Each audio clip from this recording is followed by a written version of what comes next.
Okay students, तो chapter 1 electric charges and fields का exercise solution question number 2 देखिए 1.2 the electrostatic force on a small spheres of charge 0.4 microcoulomb due to another small spheres of charge minus 0.8 microcoulomb in the air is 0.2 newton. तो इसके दो part हैं। First part में what is the distance between the two spheres and second part what is the force on the second spheres due to the first.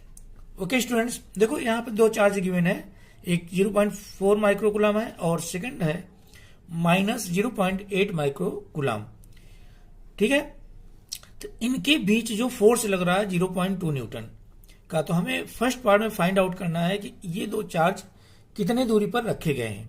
Okay, तो चलिए आइए start करते हैं। ओके, सॉल्यूशन देखो, टू स्मॉल चार्ज स्फीयर है इस तरह से, इनके बीच का डिस्टेंस नहीं गिवन है, मान लो आर गिवन है। ठीक है, आर सपोज कर लो कि आर है। फर्स्ट चार्ज है 0.4 माइक्रोकूलम, ओके, और सेकेंड है माइनस 0.8 माइक्रोकूलम।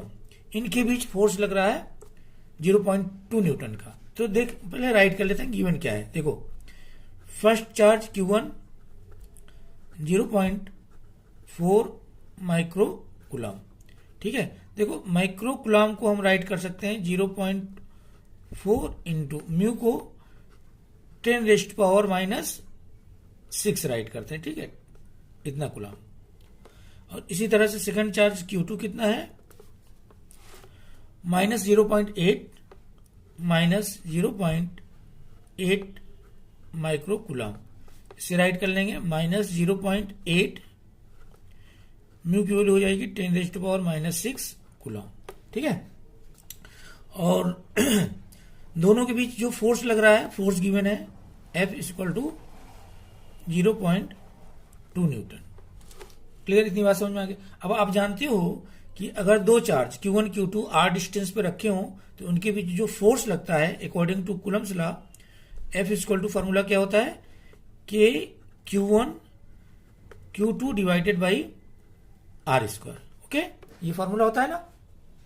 चलिए अब वैल्यू पुट करते हैं इसमें। F फोर्स है गिवन है 0.2, तो F के स्थान पे 0.2 पुट कर देंगे इक्वल टू K। K की वैल्यू कितनी होती है, 9 इंटू 10⁻⁹। ओके, मल्टीप्लाई Q1 है आपका 0.4 इंटू 10⁻⁻⁶ मल्टीप्लाई Q2। ठीक है, Q2 माइनस 0.8 इंटू 10⁻⁻⁶ गिवन है, तो इसको केवल पॉजिटिव वैल्यू हम पुट करते हैं यहाँ पे। ठीक है ना, पॉजिटिव वैल्यू पुट कर देखो ये जो कूलम्स लगा फोर्स इक्वेशन है, ये आपका यहाँ पे मॉड लगा होता है Q1 Q2, मतलब दोनों की पॉजिटिव वैल्यू ही लेते हैं। तो यहाँ पर आ जाएगा 0.8 into 10⁻⁻⁶ divided by R square. R नहीं गिवन है तो इसको हम आर स्क्वायर पुट करेंगे। ठीक है, इतनी बात समझ में आएगी।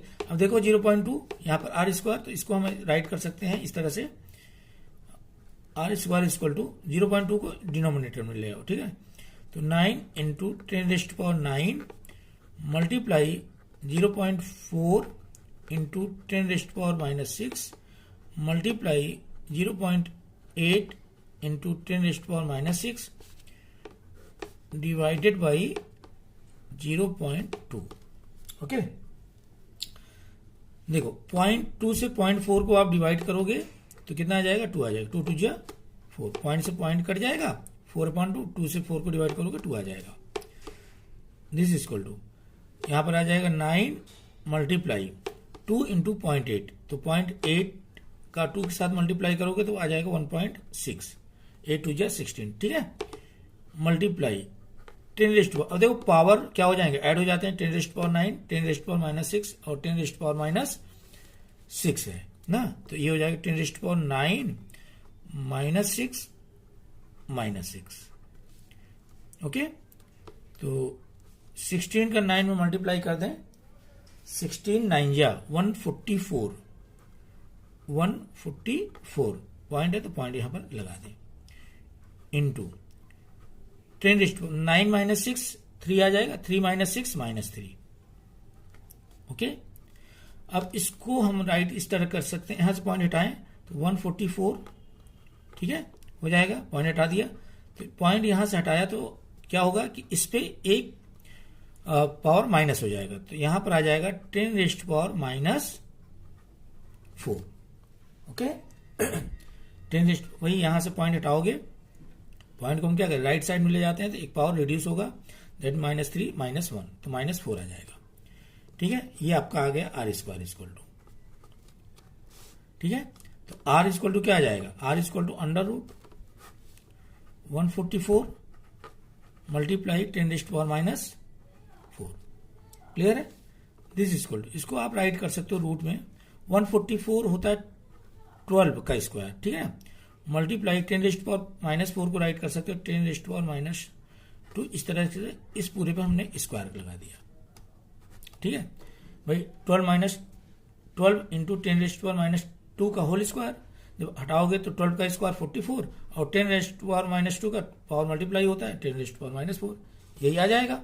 क्लियर है, तो यहां से स्क्वायर रूट लेंगे तो क्या होगा, स्क्वायर हट जाएगा तो आंसर आ जाएगा 12 इंटू 10⁻⁻2, ये आपका आगे R इतना मीटर, ठीक है, या आप राइट कर सकती हो 12 सेंटीमीटर, R इक्वल टू, ठीक है, कितना है 12 सेंटीमीटर, ये आपका आंसर आ जाएगा। ठीक है स्टूडेंट, अब देखिए सेकेंड पार्ट में दे रखा है क्वेश्चन में, देखें सेकेंड पार्ट में आपका सेकेंड पार्ट है कि what is the force on the second spheres due to the first.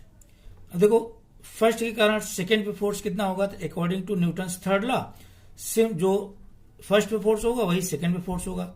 और यहां पर दे रखा है ना, the electrostatic force on the small spheres of charge 0.4 microcoulomb due to another small spheres of charge इतना in the air is 0.2। मतलब first पे force due to second दे रखा है 0.2 न्यूटन, तो according to Newton's third law same force second पे लगेगा due to first, तो आंसर आपका आ जाएगा 0.2 न्यूटन।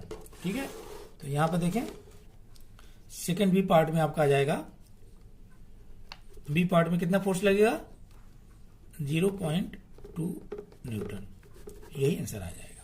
क्लियर स्टूडेंट, समझ में आ गया, तो इसको डायरेक्ट लिख देना और यहां पर बता दो कि फोर्स ऑन क्या, what is the force on the second sphere due to the first बोला जा रहा है ना, तो force on second due to first will be 0.2 newton. Okay okay students, thank you.